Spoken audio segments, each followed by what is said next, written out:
જેમાં આપણે હતું કે અબકડો રાજ્યો જોયા કે જે કામચલાઉ વ્યવસ્થા હતી અને એ કામચલાઉ વ્યવસ્થા એટલે આપણે જો ચોપડીમાં પેજ નંબર 49 અને બધા જ ચોપડી ખુલ્લી રાખશે. ચોપડીમાં પેજ નંબર 49 એની ઉપર જો અબકડો પછીનો બીજો પેરેગ્રાફ જે છે કે આમ જૂના અ બ ક અને ડ જે રાજ્યો હતા એ રાજ્યોને શું કરવામાં આવ્યા? નાબૂદ કરવામાં. હવે નાબૂદ કરવામાં આવ્યા એટલે કેવી રીતે કે જે આપણે વર્ગીકરણ કરવામાં આવ્યું હતું અ બ ક અને ડ પ્રકારે એ ચારે ચાર પ્રકારના જે રાજ્યોની વહેંચણી થઈ હતી એ રાજ્યોને શું કરવામાં આવ્યા? રદ કરવામાં આવ્યા. જેમાં આપણને જોઈએ છે કે બંધારણના પ્રથમ પરિશિષ્ટમાં સુધારો કરવામાં આવ્યો અને એને સ્થાને ઘટક રાજ્યો અને કેન્દ્ર શાસિત પ્રદેશો એવા રાજ્યોનો દરજ્જો આપવામાં આવ્યો. આજના સમયમાં આપણે જોઈએ તો આપણો ભારત દેશ એ સમયગાળા દરમિયાન ઘણી બધી એવી પરિસ્થિતિઓનો સામનો કરી રહ્યો કે જે પરિસ્થિતિમાં બધા જે કહેવાય ને કે અલગ અલગ પ્રકારે રાજ્યોની વહેંચણી તો કરવામાં આવી રહી હતી પણ સાથે સાથે એવી પણ ડિમાન્ડ હતી કે ભાષાના ધોરણે રાજ્યની રચના કરવામાં આવે. જેમાં જો 14 નવા ઘટક રાજ્યો રચાયા જેમાં આંધ્રપ્રદેશ, અસમ, ઓડિશા આ બધા નામો છે ને ટીક કરજો બધા. આ બધા જ નામો ટીક કરવાના છે અને ચોપડામાં લખવાના છે બધા એક કમ્પલસરી. એટલે આપણે કહ્યું આંધ્રપ્રદેશ, અસમ, ઓડિશા, કર્ણાટક, કેરળ, ઉત્તર પ્રદેશ, જમ્મુ કાશ્મીર, પશ્ચિમ બંગાળ, પંજાબ, મદ્રાસ, બિહાર, મધ્ય પ્રદેશ, મુંબઈ અને રાજસ્થાન. બરાબર આટલા જે પ્રદેશો હતા એ 14 ઘટક રાજ્યોની રચના કરવામાં આવી. ત્યાર પછી જે આપણા 5 સંઘ શાસિત પ્રદેશો મીન્સ કે જે કેન્દ્ર શાસિત પ્રદેશો હતા તે કેન્દ્ર શાસિત પ્રદેશોમાં દિલ્હી, હિમાચલ પ્રદેશ, મણિપુર, ત્રિપુરા અને લક્ષદ્વીપ. કયા કયા? દિલ્હી, હિમાચલ પ્રદેશ, મણિપુર, ત્રિપુરા અને લક્ષદ્વીપ ટાપુઓ હતા. છેક અહીંયા સુધી લિંક કરજો. એ 14 ઘટક રાજ્યોના નામ અને સાથે સાથે 5 આપણા જે કેન્દ્ર શાસિત પ્રદેશો છે એ કેન્દ્ર શાસિત પ્રદેશોના નામ. ત્યાર પછી આપણને કહે છે કેન્દ્ર સરકારે મુંબઈ પુનર્રચના ધારો 1960 માં પસાર કરવાની ફરજ પડી. એનો મતલબ કે જે મુંબઈ જે આખું રાજ્ય હતું એ મુંબઈની અંદર બે ભાષા બોલનારા લોકો રહેતા હતા. એક બાજુ મરાઠી ભાષા બોલનારા અને એક તરફ ગુજરાતી ભાષા બોલનારા. એટલે એ લોકોની વચ્ચે અંદરો અંદર જે પ્રોબ્લેમ ન થાય અથવા તો પ્રોબ્લેમ થઈ શકે એમ હતો તો એનું નિરાકરણ લાવવા માટે ભારત સરકાર દ્વારા મુંબઈમાંથી અલગ રાજ્ય ગુજરાતની રચના કરવાની માંગણી ઉઠી હતી. જેમાં આપણે જો કહ્યું છે કે 1960 ના એપ્રિલની 25મી તારીખ તેની માન્યતા મળી અને મહારાષ્ટ્ર રાજ્યની રાજધાની મુંબઈ નક્કી કરી. જો મુંબઈ જે છે એને શેમાં સમાવી લેવામાં આવ્યું? મહારાષ્ટ્ર. ક્યાં આગળ? મહારાષ્ટ્રમાં એને સમાવી લેવામાં આવ્યું. જ્યારે ગુજરાતનું સૌરાષ્ટ્ર અને કચ્છ સહિતનું નવું રાજ્ય બન્યું ત્યારે તો એમાં કે છે આપણને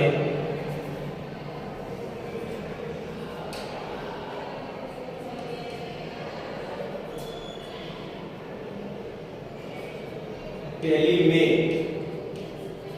1960 ક્યારે? પહેલી મે 1960 ના રોજ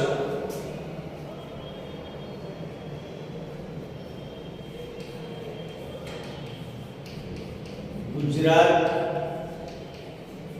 રાજ્યની સ્થાપના કરવામાં આવી. બરાબર એ ગુજરાત રાજ્યની સ્થાપના ક્યારે કરવામાં આવી? તો એ પટ્ટીમાં કહ્યું છે કે પહેલી મે 1960 ના રોજ ગુજરાત રાજ્યની સ્થાપના કરવામાં આવી અને ત્યારથી તે દિવસને આપણે ગુજરાત સ્થાપના દિન તરીકે મનાવીએ છીએ. એટલે કે આપણે ઉજવીએ છીએ.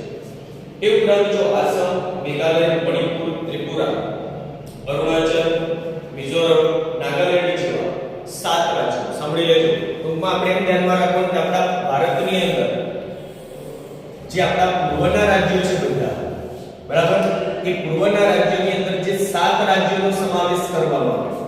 કેટલા? 7 રાજ્યો. અને એ 7 રાજ્યોને 7 સિસ્ટર્સ તરીકે ઓળખવામાં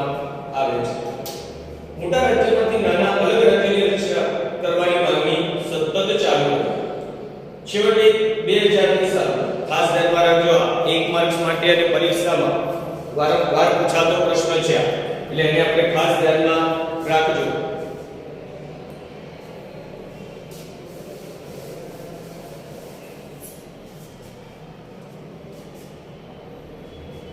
જો પહેલું જેમાં આપણે કહીએ છીએ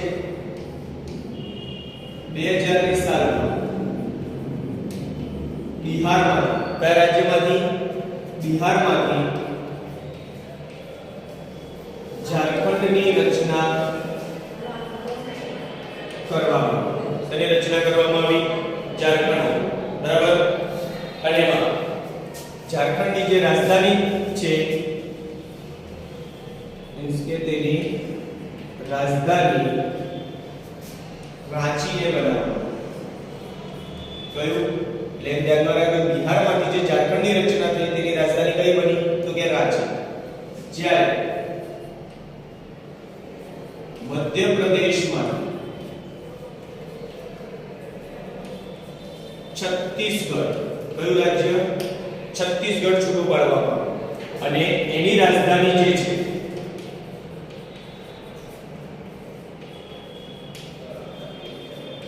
રાયપુર નક્કી કરવામાં કઈ રાયપુર એટલે બંને આપણે ધ્યાનમાં રાખજો. અને ત્રીજું પણ એક આવે છે ઉત્તર પ્રદેશમાંથી ઉત્તરાખંડ કયું રાજ્ય ઉત્તર પ્રદેશ રાજ્યમાંથી ઉત્તરાખંડ અને તેની રાજધાની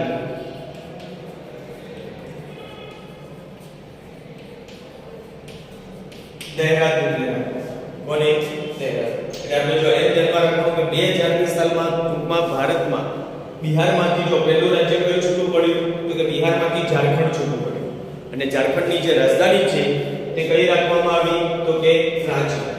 ત્યાર પછી આપણે બીજું કે છે મધ્યપ્રદેશમાંથી છત્તીસગઢ કયું છત્તીસગઢ રાજ્ય છૂટું પડ્યું અને એની રાજધાની કઈ રાખવામાં આવી રાયપુર. અને ત્રીજું જે કહેવાય છે કે ઉત્તર પ્રદેશ રાજ્યમાંથી ઉત્તરાખંડની રચના કરવામાં આવી અને એની રાજધાની કઈ બનાવવામાં આવી દહેરાદૂનને બનાવવામાં આવી. એટલે આ 2000 ની સાલમાં જે કહેવાય કે ભારતના 3 રાજ્યોમાંથી બીજા નવા 3 રાજ્યની રચના કરવામાં આવી. એટલે અહીંયા સુધી ખાસ ધ્યાનમાં રાખજો. એના પછી જે છે 2014 માં કઈ સાલમાં જો આ 2000 ની સાલમાં 3 પ્રદેશોને છૂટા કરવામાં આવ્યા સ્વતંત્ર થયા. જ્યારે 2014 ની સાલમાં આંધ્ર પ્રદેશ કયું રાજ્ય આંધ્ર પ્રદેશ માંથી તેલંગાણાની રચના કરવામાં આવી. કોની રચના તેલંગાણાની રચના કરવામાં આવી. અને આ જે રચના થઈ એ કેવી રીતના થઈ છે કે જે આંધ્ર પ્રદેશની અંદર તેલુગુ ભાષા બોલનારા લોકો હતા એ લોકોના પ્રચંડ વિરોધના પરિણામ સ્વરૂપે આંધ્ર પ્રદેશમાંથી તેલંગાણાની રચના કરવામાં આવી. ત્યાર પછી જે છે કે હજી પણ રાજ્ય પુનર્રચના પંચની માંગણી હજુ ચાલુ જ છે.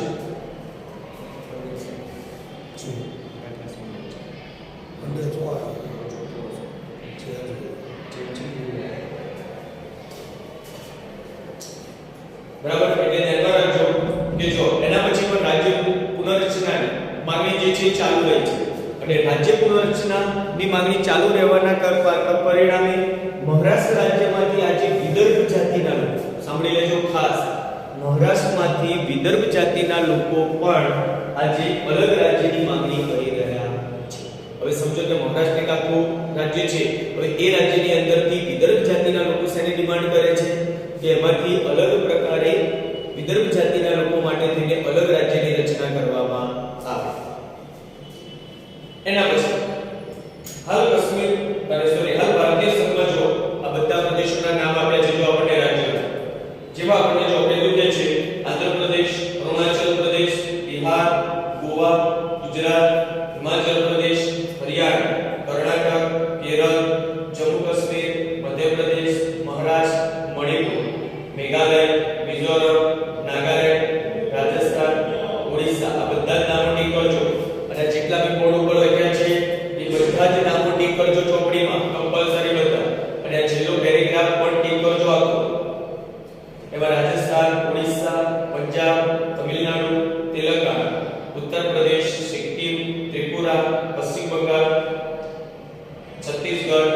ઉત્તરાખંડ, ઝારખંડ. આ ઉપરાંત આપણા કેન્દ્રશાસિત પ્રદેશોમાં ચંદીગઢ, પોંડિચેરી, લક્ષદ્વીપ, દમણ, દીવ અને દાદરા નગર હવેલી.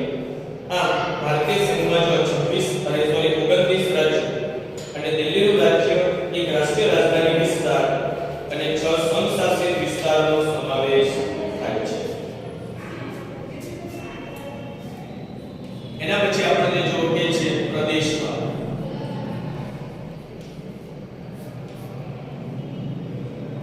કયો પ્રદેશ? જો આપણે બધાને ખબર છે કે ભારતમાં વિવિધતામાં એકતા છે. એ તો ખબર છે ને બધાને.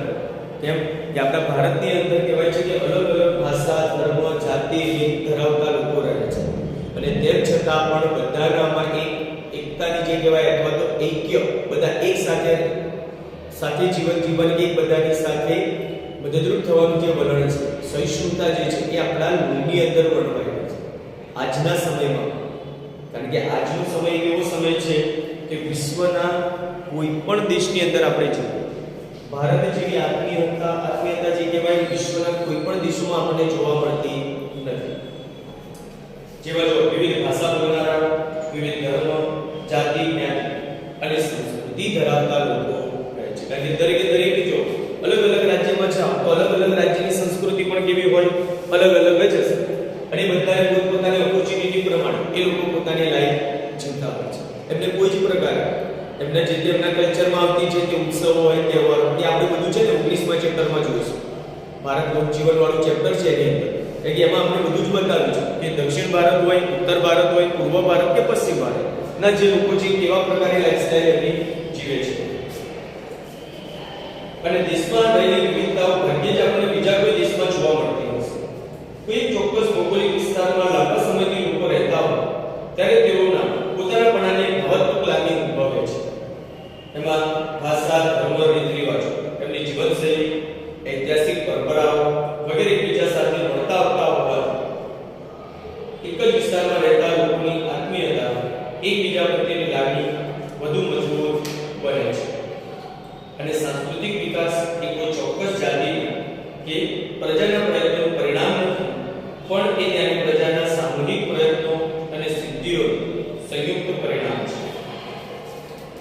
હવે જો પ્રતિસ્પર્ધી ઉત્તેજન આપવા કે તેનો વ્યાપ વધારવા આજના સમયમાં જો અમુક નેતાઓ, આગેવાનો, કેટલાક તોફાની તત્વો લોકોની લાગણીઓને બહેકાવવાની કામગીરી કરતા હોય છે. હવે આ કેવી વસ્તુ છે કે પોતાનો જે સ્વાર્થ છે એ સ્વાર્થને પૂરો કરવા માટે થઈને અમુક વર્ગના જે લોકો હોય છે એ ભારતના જે લોકો હોય એમને ઉકસાવવાનું કાર્ય કરે છે.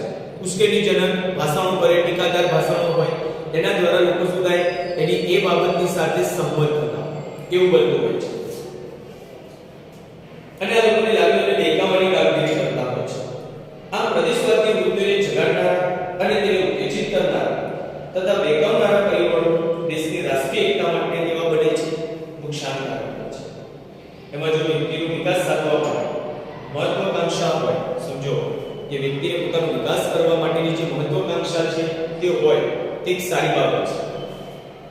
પણ તેને સિદ્ધ કરવા પ્રેરણા પૂરી પાડવી પણ જરૂરી છે. અન્ય વ્યક્તિને નુકસાન પહોંચાડી ન શકાય આવી ભાવનાથી પ્રદેશનો વિકાસ સર્વાંગી બની શકતો નથી. સર્વાંગી એટલે કેવો વિકાસ કે જેને આપણે કહીએ છીએ સંપૂર્ણ વિકાસ.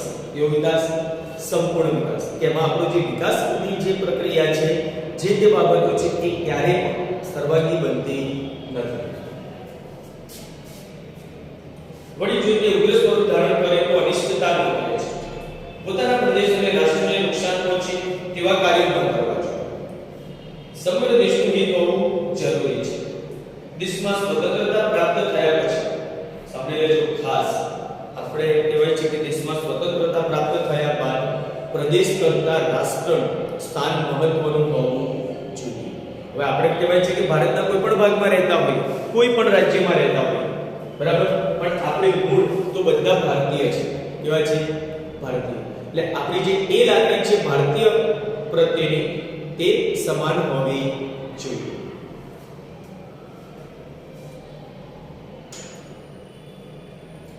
ભારતીય સમાજમાં વિદેશી પ્રજાઓ અને તેમના સાંસ્કૃતિક મૂલ્યોના પ્રકારનું સમન્વયીકરણ થયું, પણ સાથે સાથે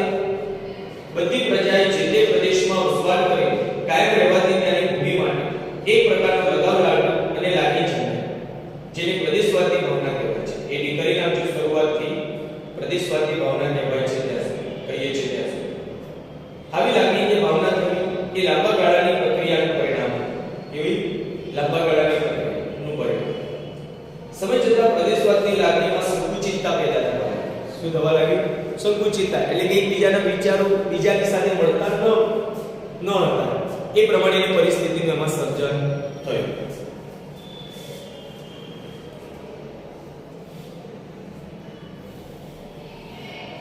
અને પ્રદેશવાદના ઉદ્ભવ અને વિકાસ માટે ભાષા, જાતિ અને ધર્મ એ ત્રણ પરિબળોની મહત્વના ગણાય છે. હવે કે છે આપણી ભાષા, તો કે ભાષા માટે પ્રાદેશિકવાદને ઉત્તેજન આપ્યું. કેમ ઉત્તેજન આપ્યું? એને સમજો કે ભારતની અંદર જે તે પ્રદેશમાં રહેતા લોકો છે પોતપોતાની કહી શકાય તેવી ભાષા, સંસ્કૃતિ અને લિપિ ધરાવે છે. તે પોતાની ભાષા, સંસ્કૃતિ અને લિપિ પ્રમાણે જ પોતે પોતાના જીવનશૈલીમાં એનો ઉપયોગ કરતા હશે. જો ભારતમાં હિન્દી ભાષા અને દક્ષિણ ભારતમાં બિન હિન્દી ભાષા પ્રદેશની માંગણી તીવ્ર બની છે. આજના સમયની અંદર જો તો આપણે જે દક્ષિણ ભારતની અંદર છે તો ત્યાં મુખ્ય 4 ભાષાઓ બોલાય છે, જેમાં તમિલ, તેલુગુ, કન્નડ અને મલયાલમ. કઈ તમિલ, તેલુગુ, કન્નડ અને મલયાલમ. આ 4 ભાષા બોલતા લોકો જે છે એ દક્ષિણ ભારતના છે. ભારતમાં પ્રદેશવાદની ઉગ્રતા તો દેશમાં ભાષાવાર રાજ્યોની પુનર્રચના કરવા રચાયેલ પછી એટલે કે સ્ટેટ્સ રીઓર્ગેનાઇઝેશન કમિશન ની ભલામણ મુજબ કેટલાક ફેરફારો સાથે ઘડાયેલ ધારા અને તેનો અમલ કરાયા પછીના સમયમાં જોવા મળ્યો. એના પછી કે છે ધર્મ અને જાતિ. તો આપણે કે છે ભારતમાં જો વિવિધ ધર્મ પાળતા લોકો વસે છે એ તો આપણને ખબર પડે કે જો આપણે હિન્દુ, મુસ્લિમ, પછી કે શીખ છે, પછી ખ્રિસ્તી ધર્મ પાળનારા, જૈન ધર્મ પાળનારા, બીજા અલગ અલગ જે ધર્મ છે એ ધર્મ પાળનારા જે લોકો છે એ આપણને અહીં જોવા મળે છે. અને એક જ કોમની બહુમતીવાળી પ્રજા પોતાનો ધર્મ પાળી રહ્યા છે. દાખલા તરીકે જો નાગાલેન્ડ, મિઝોરમ, મણિપુર, મેઘાલય, અરુણાચલ વગેરે તેમના રીતરિવાજો, પરંપરા, જીવનશૈલી અને વ્યવસાયમાં વિવિધતા રહેલી છે. આસામમાં આ ખાસ ધ્યાનમાં રાખજો, આ નામ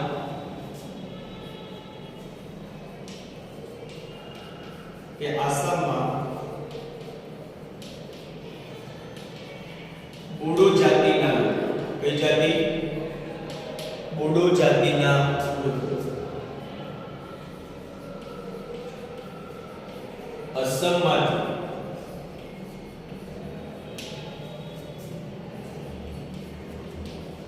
નવું રાજ્ય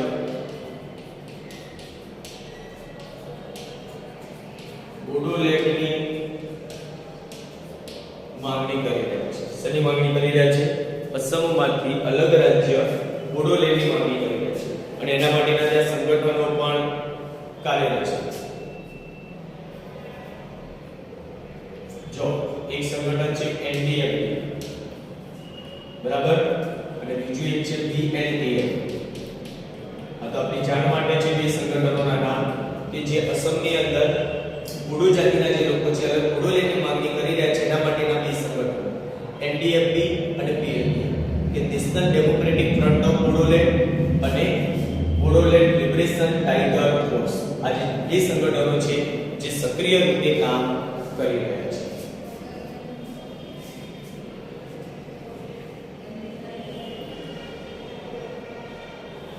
અને ત્યાં જો ઉલ્ફા ઉગ્રવાદીઓ પણ સક્રિય છે અસમની અંદર. આ ખાસ ધ્યાનમાં રાખજો, આ અસમમાં ઉલ્ફા ઉગ્રવાદી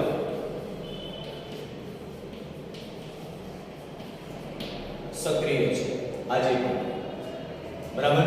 હવે જો એમાં શું કહે છે આપણને કે જે આ ઉલ્ફા ઉગ્રવાદીઓ છે આ કેવા છે કે આખા ભારતમાં જેટલા પણ આવા બળવાખોર સંગઠનો છે, કારણ કે આ બધા જે સંગઠનો છે એ સંગઠનોને નામ પણ અપાયા છે, જે સંગઠનોને આપણે ઓળખીએ છીએ બળવાખોર સંગઠન તરીકે.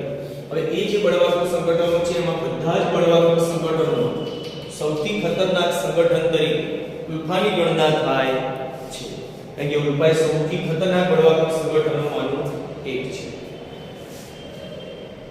પ્રદેશવાદના લીધે પંજાબ અને હરિયાણાનું વિભાજન થયું. આ રીતે બિહારમાંથી જો ઝારખંડ, મધ્યપ્રદેશમાંથી છત્તીસગઢ, ઉત્તર પ્રદેશમાંથી ઉત્તરાંચલ એટલે કયું આપણે જે ઉત્તરાખંડ હમણાં આગળ જોયું હતું ને તે એનું બીજું નામ છે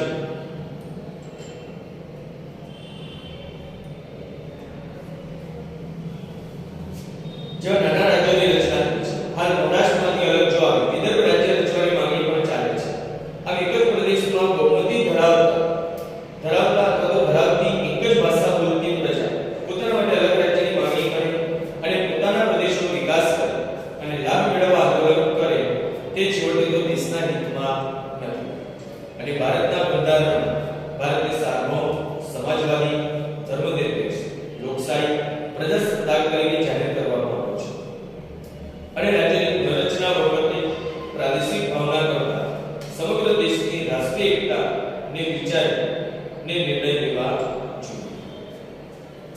એના પછી આપણે તે કહે છે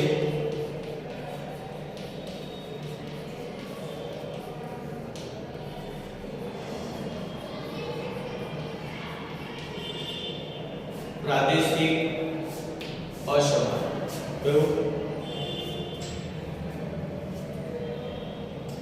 વિદેશી શાસકોએ જ્યાં આર્થિક લાભ પ્રાપ્ત ન થાય ત્યાં વિકાસાત્મક કાર્ય કર્યા. એટલે સમજો કે જેટલી વિદેશી પ્રજાઓ ભારતમાં આવી હતી, હવે એ વિદેશી પ્રજાઓને જ્યાંથી ટૂંકમાં લાભ મળે તેમ હતો એ જ જગ્યા ઉપર એમને પોતાનો વિકાસ મીન્સ કે ત્યાં વિકાસલક્ષી કાર્ય કર્યા અને પરિણામે આવા વિસ્તારોમાં પ્રાદેશિક અસમાનતા આવે છે.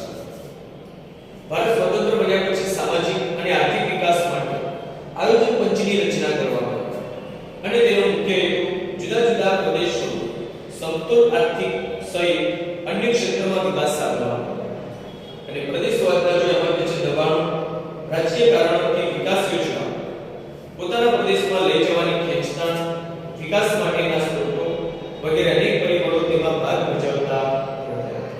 આથી સમતોલ વિકાસની બાબતમાં અસમાનતા પ્રવૃત્તિ જોવા મળે છે. કે આ બાબતની અંદર આપણે કહેવાય કે જે સમતોલ વિકાસ નથી થઈ શક્યો તો કેમ? કારણ કે જો એક પ્રદેશની અંદર સારો એવો વિકાસ થયેલો જ્યારે બીજા પ્રદેશની અંદર વિકાસના નામે બહુ જ ઓછો નોર્મલી કહી શકાય એટલો વિકાસ માંડ થયો. હવે એના કારણે બંને પ્રદેશોમાં શું થયું? અસમાનતા પ્રવૃત્તિ હતી. આમ દેશમાં વિકસિત, મધ્યમ વિકસિત અને અલ્પ વિકસિત રાજ્યો જોવા મળે છે અને કેટલાક રાજ્યોના આંતરિક પ્રાદેશિક વિકાસમાં પણ અસમાનતા જોવા મળે છે. દાખલા તરીકે જો મહારાષ્ટ્ર રાજ્ય જે છે સમજો ખાસ એમ ધ્યાનમાં રાખજો કે એમાં જે પ્રમાણે આપણને કહે છે કે મહારાષ્ટ્ર રાજ્ય આ કોઈ ટીક કરી નાખો એ વિકસિતમાં આવે છે. વિકસિત શ્રેણી કઈ શ્રેણીમાં? જ્યારે એ જ મહારાષ્ટ્ર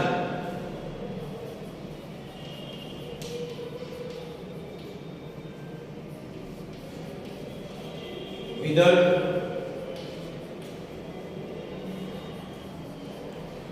અને મરાઠવાડા બરાબર આ બંને કેવા છે? તો કે અલ્પ વિકસિત. કેવા? અલ્પ વિકસિત શ્રેણીમાં આવે છે.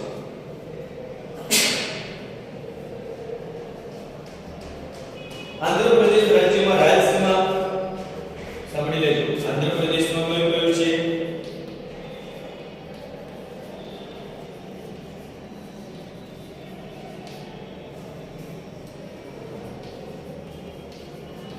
અને તેલંગાણાના કેટલાક વિસ્તાર.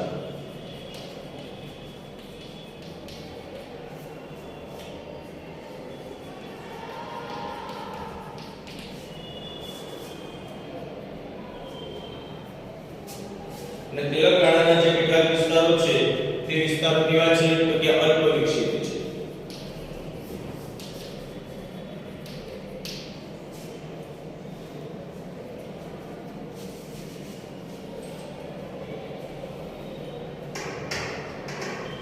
કેટલાક રાજ્યો કૃષિ વિકાસમાં તો કેટલાક ઔદ્યોગિક વિકાસમાં આવે છે. જો સમજો કે કોઈ રાજ્ય જે છે કે એગ્રીકલ્ચર આપણું થતું છે એટલે કે કૃષિના ક્ષેત્રમાં આગળ, તો કેટલાક જે આપણા રાજ્યો એવા છે કે જે ઉદ્યોગોમાં આગળ પડતું સ્થાન ધરાવે છે.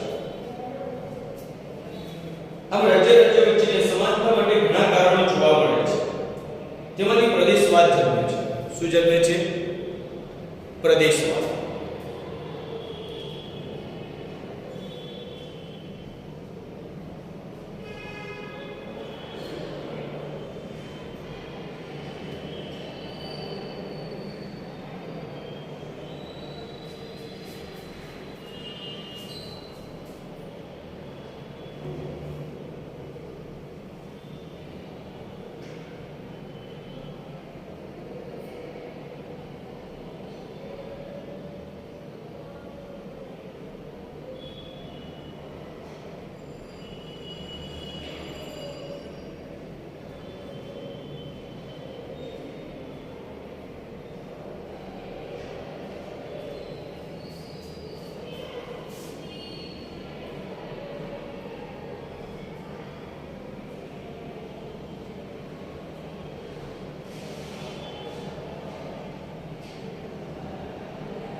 હેલો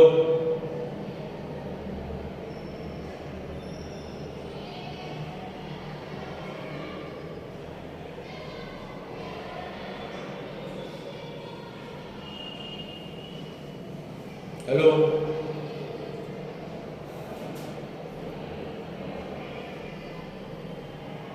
અરે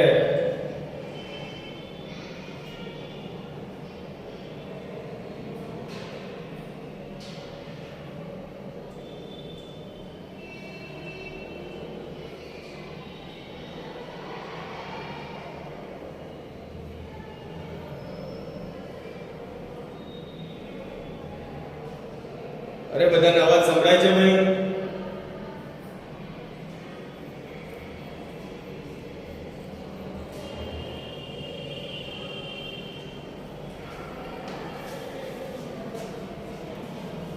લોચો કર્યો હતો શું થયું? કે આમાં છે ને પેલું આ જે કેમેરો રહ્યો ને એ આ બાજુનો તમારા બાજુનો ના અરે મેં જોયું નથી ત્યારે હું ત્યાં જતો હતો તો બોર્ડ આવતું હતું વાંચતો તો બોલ. તો પછી કેમ તો ભાઈ મેં હમણાં આવ્યો તો એ છે મેં કીધું જોવા દે 10 મિનિટ બાકી હતું. ના બોલ આવતો તો હું કરી દઉં. જોવાનું. ચિંતા ના કરે. અવાજ આ બધું સંભળાતું ચેક કરી અહીં જવાબ આપતો પેલું કરો તો સ્પીકર બધા ઓન થાય એ તો મેં કર્યું એમાં પછી પેલું થાય. એ તો કરી નાખ.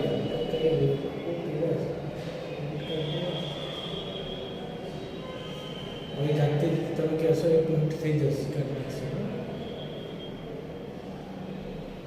તમે બોલો રાત બોલશો ત્યાં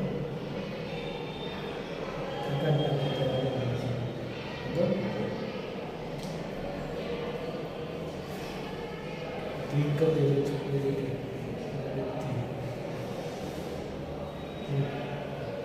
ભાઈ અવાજ સંભળાય છે અને હમણાં શું અવાજ નહોતો સંભળાતો બધાને અવાજ હમણાં નહોતો સંભળાતો સંભળાતો હતો ને હા તો કઈ વાંધો નહીં ચાલ